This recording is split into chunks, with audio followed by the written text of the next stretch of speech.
کورتترین وتار لە مێژووی ئیسلامدا وتاری ڕۆژیەینی یەکێکە لەو کۆبوونەوە گرنگانەی کە ئیسلام لەسەر موسڵمانانی فەرز کردووە.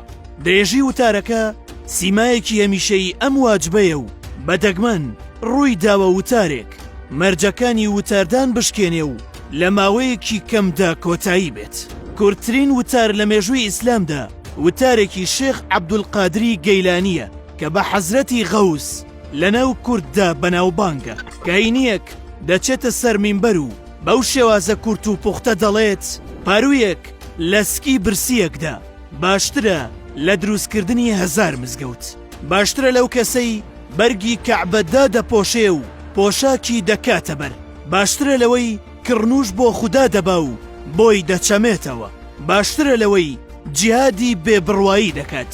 باشترە لەوەی لە کاتی گەرمادا بەڕۆژوو دەبێت. کاتێک پارویەک دەچێتە سکی برسیەکەوە وەک خۆر ڕووناکیەکی دەبێت.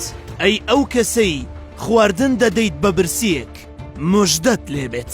ئەم وتارەی حەزرەتی غەوس دەیان هێندەی قەبارەکەی گرنگی و واتادارە و بۆ سەدان ساڵ کلتوری بەخشین و خێرکردنی لەناو موسڵماناندا تۆخ کردوتەوە. شێخ عەبدولقادری گەیلانی شاعیر و سۆفی و بنچینەی تەریقەتی قادری خەڵکی ناوچەیەکە لە نزیق قەزوین لە وڵاتی ئێران. ساڵی 1970 لەدایک بووە و 1966 کۆچی دوایی کردووە.